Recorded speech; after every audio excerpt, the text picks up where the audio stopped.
A Igreja Cristã Maranata está presente em nações de todos os continentes do planeta. Igrejas de países nas 3 Américas, Europa, África, Ásia e Oceania, conectadas pela mesma doutrina, pela direção do Espírito Santo de Deus e unidas pela Palavra Viva.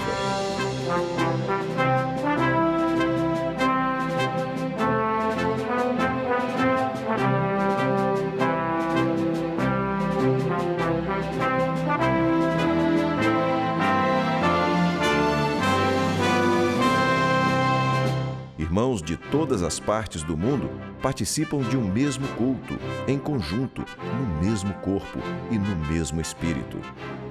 Através do sistema de transmissão multiplataformas, os membros da Igreja Cristã Maranata de todo o planeta vivem um momento de unidade e comunhão, como viveram os hebreus na saída do Egito e os discípulos com o Senhor Jesus na véspera de sua morte na cruz do Calvário.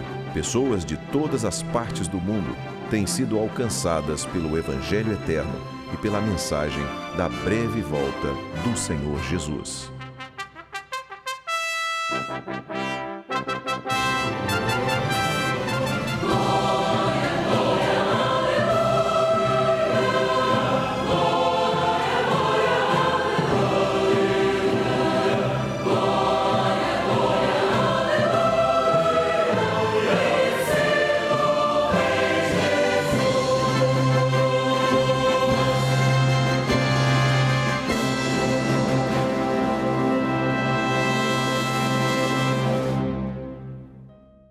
Eu saúdo todos com a paz do Senhor Jesus Cristo. Este é o programa da Igreja Cristã Maranata, no qual nós apresentamos uma série de estudos bíblicos de interesse de todos os que querem ter uma experiência com Deus.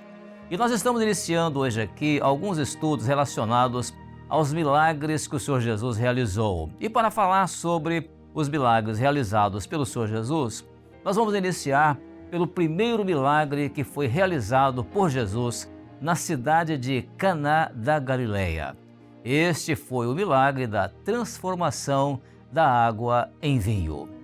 E agora, o texto bíblico na Palavra de Deus que está relacionado ou que serve de base para esse milagre está exatamente no Evangelho de João, no capítulo 2, versículo 11. O texto bíblico diz assim: Jesus principiou assim os seus sinais em Caná da Galileia e manifestou a sua glória, e os seus discípulos creram nele. Muito bem. O primeiro milagre de Jesus, o milagre da transformação da água em vinho. Este milagre foi realizado pelo Senhor Jesus, conforme registrado no Evangelho de João, em todo o capítulo 2, a parte do versículo 1 ao versículo 12. E cada ato desse milagre mostra um aspecto profético relacionado à história da igreja durante toda a existência da igreja no mundo. E você vai poder acompanhar em cada ato desse milagre o entendimento do desenrolar, ou melhor, você vai acompanhar e entender o desenrolar da história da igreja em sua existência aqui na terra. Este é o milagre realizado por Jesus, primeiramente numa festa de casamento, onde a figura de um noivo e uma noiva naquela festa mostra o quadro profético da pessoa do Senhor Jesus e seu compromisso com a sua igreja. Toda a história da igreja está prefigurada neste primeiro milagre realizado pelo Senhor Jesus. E o texto bíblico começa dizendo exatamente assim: e ao terceiro dia.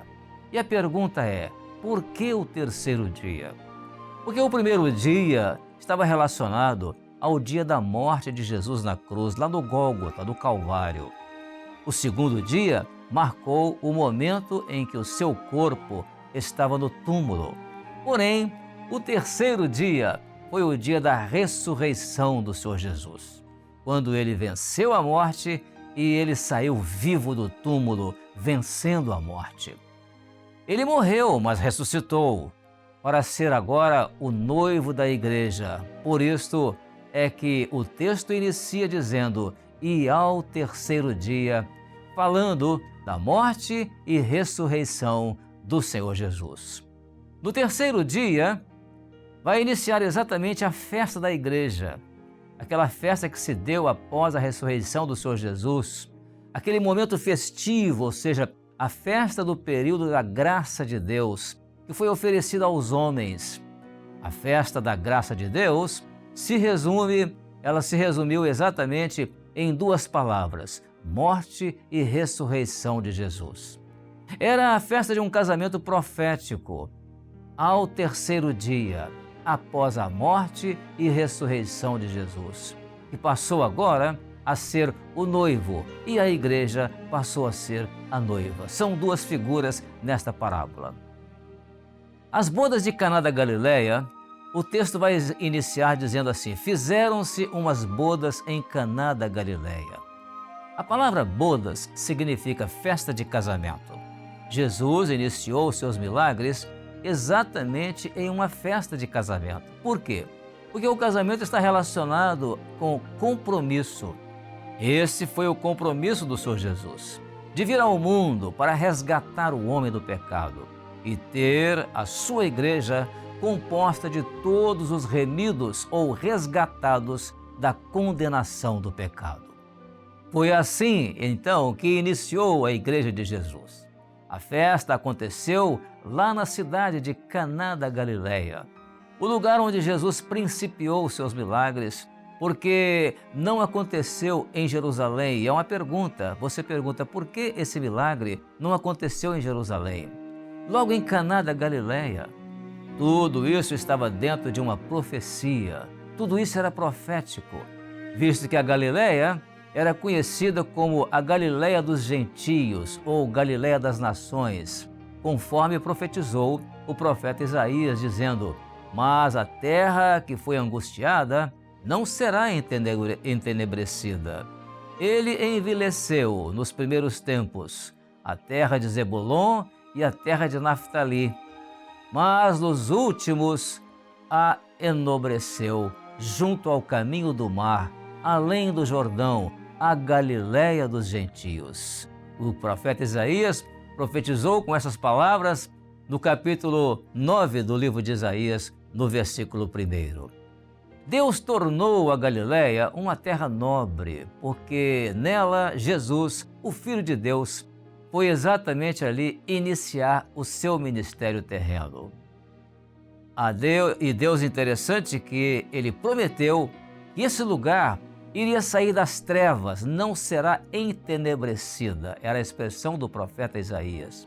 Esse lugar iria sair das trevas para a luz, porque ali em Caná da Galileia, Jesus iria lhes trazer para o povo ali a luz da palavra de Deus para eles. O profeta Isaías confirma isto, dizendo ainda mais no seu livro, no capítulo 9, logo no versículo 2, ele completa dizendo assim: o povo que andava em trevas viu uma grande luz. E sobre os que habitavam na região da sombra da morte, resplandeceu a luz.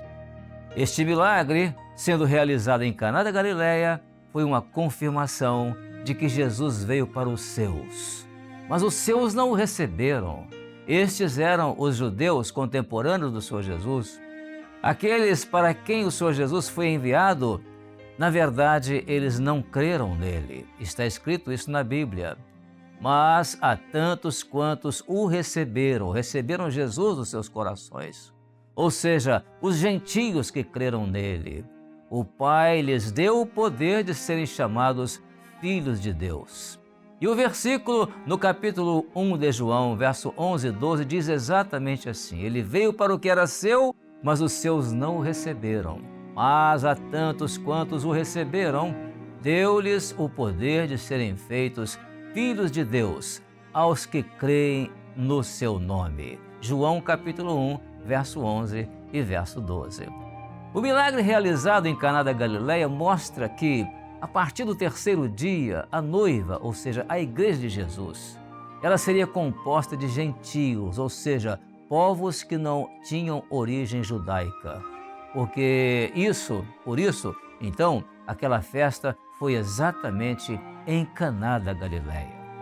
Ali estava agora sendo servido o primeiro vinho. A festa em Caná da Galileia começou com vinho. Da mesma forma, a festa da igreja também começou com um vinho. E vamos explicar isso melhor. O livro de Atos dos Apóstolos é o livro que conta a história do início da igreja. Quando examinamos o livro de Atos dos Apóstolos, no capítulo 2, podemos ver ali que o fenômeno do derramamento do Espírito Santo no dia de Pentecostes levou algumas pessoas que estavam ali do lado de fora do cenáculo, onde se deu aquele acontecimento, a pensarem que os discípulos estavam embriagados. Imediatamente, o apóstolo Pedro explicou para eles, dando uma explicação daquele fenômeno, dizendo: não, estes homens não estão embriagados como vós pensais, sendo esta a terceira hora do dia. No capítulo 2 de Atos, verso 15, o apóstolo Pedro, quando fala nessa terceira hora do dia, é claro que essa terceira hora do dia, no contexto histórico, tratava-se sim de um horário equivalente ao que nós temos hoje às 9 horas da manhã. Mas, profeticamente, a terceira hora do dia fazia referência a uma terceira dispensação da graça de Deus. Aquilo que Deus enviou sobre todas as nações. Haja vista que ali estavam representantes de todas as nações, conforme o capítulo 2 de Atos dos Apóstolos, versículo 5, que diz: todas as nações debaixo do céu. Então, o vinho ali, entre aspas, esse vinho embriagou os irmãos ali dentro daquele cenáculo, onde eles estavam reunidos. Foi, na verdade, ali a primeira operação do Espírito Santo ao ser derramado sobre a igreja. O texto relata que línguas de fogo pousando ali sobre a cabeça dos irmãos era exatamente a ação do Espírito Santo embriagando a igreja. E por isso Pedro respondeu para aqueles que estavam fora, pensavam que os irmãos ali estavam embriagados, porque eles falavam línguas estranhas naquele momento. E Pedro disse: não estamos embriagados. Mas o que aconteceu aqui foi o derramamento do Espírito Santo, conforme profetizou o profeta Joel. Muito bem, só que o texto continua na narrativa do Evangelho de João sobre a festa ali, as bodas de Caná da Galileia. E o texto continua mostrando que no início da festa da igreja foi com a presença do vinho, sim, ou seja, o poderoso derramamento do Espírito Santo sobre a igreja, tornando a igreja como que embriagada, ou seja, cheia do Espírito Santo. Todavia, num determinado momento, faltou vinho na festa. E no momento em que o vinho faltou, era natural que alguém se preocupasse com aquele inesperado acontecimento. A palavra dirigida ao Senhor Jesus, portanto, naquele momento foi: eles não têm vinho. Capítulo 2 de João, verso 3. É claro que o milagre da transformação da água em vinho estava já nos planos do Pai Celestial, para o Senhor Jesus executar no momento e na hora certa do cumprimento da profecia. O Senhor Jesus sempre agiu e realizou as obras do Pai no tempo de Deus e não no tempo do homem, ainda que se tratasse de alguém de sua própria família. E por esta razão, portanto, toda a preocupação humana com aquele acontecimento indesejável da falta do vinho não levou o Senhor Jesus a antecipar a hora do Pai, porque ele respondeu dizendo: ainda não é chegada a minha hora. Toda a preocupação que havia ali por causa da falta do vinho, assim é também hoje quando falta a manifestação do Espírito Santo. Neste caso, a razão, o argumento humano sempre se manifesta. Aconteceu isso ali. Faltou a ausência do Espírito Santo na figura do vinho, então alguém entra com o argumento. Então a falta de vinho naquela festa, ou do vinho ali naquela festa, caracterizava uma fase da história da igreja, uma fase considerada de certa maneira até decepcionante. Foi o momento em que a estrutura da doutrina dos apóstolos ela deixou de existir. e em lugar dela apareceram exatamente outras coisas, aqueles que inclusive começaram a sistematizar a igreja. Isso transformou a igreja em uma mera filosofia cristã. Esse período foi chamado na história da igreja como o período da igreja medieval, ou seja, a igreja da Idade Média. A essência da fé, ensinada pelos apóstolos, deixou de existir e a fé tornou-se apenas uma demonstração de aparência religiosa, representada pelo poder material e o poder político. A expressão do Senhor Jesus, quando disse, mulher, que tenho eu contigo, não se tratava, naturalmente, de um desrespeito de um filho, porque, segundo a lei de Moisés, Jesus, como filho primogênito, tinha esse direito de chamar a mãe desta forma. Mas no sentido profético, o Senhor Jesus estava ali demonstrando que ele nada tem a ver com qualquer estrutura de governo religioso que toma o lugar dele para realizar as obras do Pai.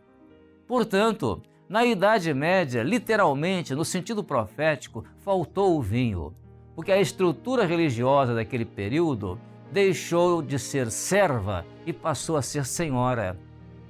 E Jesus não tem compromisso com qualquer parte ou qualquer compromisso com uma igreja na qual falta o vinho, ou seja, ali, portanto, uma igreja na qual vai prevalecer o argumento humano. Agora sim, um novo momento naquela narrativa da festa ali das bodas de Caná da Galileia é quanto à presença dos serventes. Quando todos ali entenderam a necessidade de conhecer ali a Jesus e que ele era o Senhor daquela festa, então os serventes são chamados. E o texto diz assim, fazei tudo quanto ele, Jesus, vos disser. Capítulo 2 de João, no versículo 5. Assim agora, vejam que nós caminhamos um pouco mais no desenrolar da história da igreja. Nós saímos da igreja da Idade Média e entramos agora na igreja do período da Reforma Religiosa do século XVI.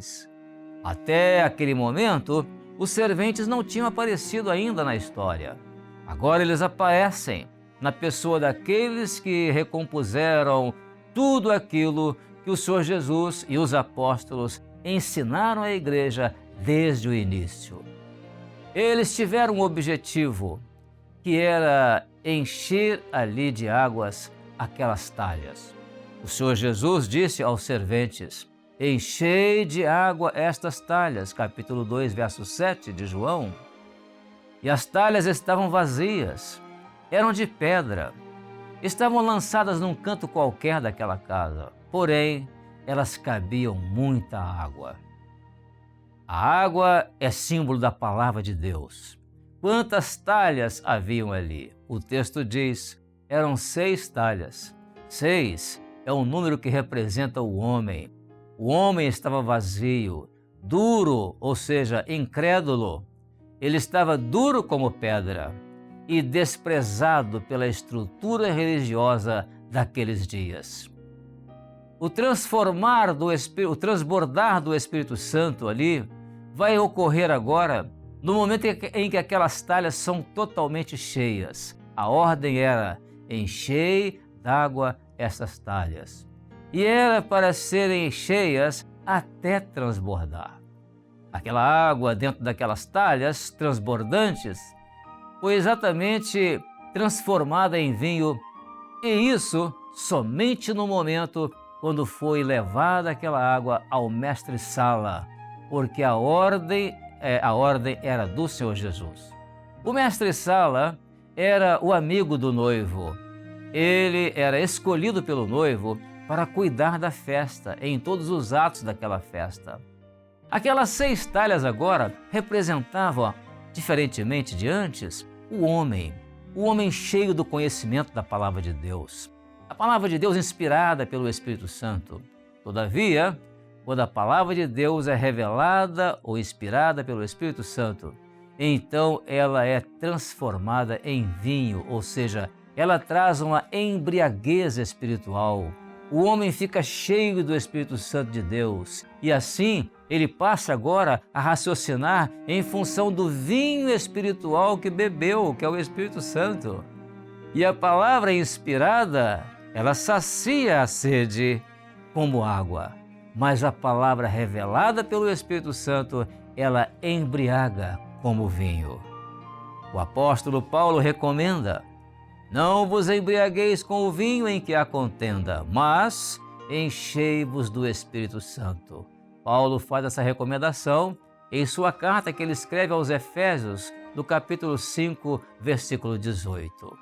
Agora sim, no desenrolar da descrição daquele primeiro milagre do Senhor Jesus em Caná da Galileia, ali nas bodas de Caná da Galileia, agora a parte final daquele momento ali é o momento em que o noivo está pronto para vir. Tudo está pronto para receber o noivo. Quando o mestre Sala provou a água feita vinho, ele mandou chamar o noivo. E quando a igreja está exatamente transbordante do vinho do Espírito Santo, que representa a operação do Espírito Santo, agora sim, agora só resta o último momento da igreja na sua história. Esse é o momento em que o noivo, o Senhor Jesus, ele virá. E esse é o momento em que o Espírito Santo está preparando a igreja de Jesus para o encontro com ele no dia do arrebatamento da igreja. Agora, a expressão da igreja é a mesma expressão que está descrita lá no livro de Apocalipse, no capítulo 22, verso 17, que diz: o Espírito e a esposa dizem: vem. E quem tem sede, venha. E quem quiser, tome de graça da água da vida. O mestre Sala, naturalmente, fica surpreso quando prova o vinho.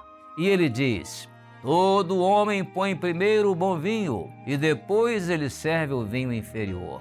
No capítulo 10 do Evangelho de João, no versículo 10 do Evangelho de João, do capítulo 2. Então todo homem, sim, mas Jesus não é o homem. Ele é diferente de todos os homens. Ele tem o bom vinho, ele tem o seu Espírito Santo. E esse Espírito Santo, ele permanece com a igreja até o último dia da festa. Por isso a expressão do próprio mestre Sala, quando ele diz: tu guardaste até ao final da festa o bom vinho. O bom vinho não foi somente para os dias de Pedro e João, os dias dos apóstolos, ou somente para a igreja dos dias dos apóstolos. O bom vinho é também para a igreja fiel de Jesus neste tempo atual. A mesma obra do Espírito Santo nos dias dos apóstolos é a obra que o Espírito Santo está realizando agora, nos dias de hoje. Muito bem, o último vinho é o que marca o final dessa festa. Ao experimentar desse vinho, ou seja, a bênção do Espírito Santo, só tem uma coisa a fazer: chamar o esposo. Pois quem ouve, diga vem. Estamos vivendo esse momento de expectativa da chegada do noivo, o Senhor Jesus, porque a água já se transformou em vinho e já transborda em nossos corações.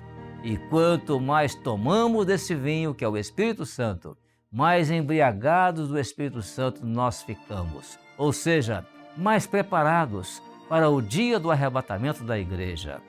Nós usamos a Bíblia não como uma mera literatura, mas como o Verbo de Deus, a palavra viva de Deus. E por isso, ela não contém somente a palavra de Deus, mas ela é a palavra do Deus vivo que fala ao nosso coração.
Assim, com este estudo, o nosso desejo é que Deus abençoe grandemente a sua vida e a palavra de Deus possa estar habitando no seu coração, transformando ali o seu coração num coração cheio do Espírito Santo de Deus. Desejamos assim a todos a paz do Senhor Jesus.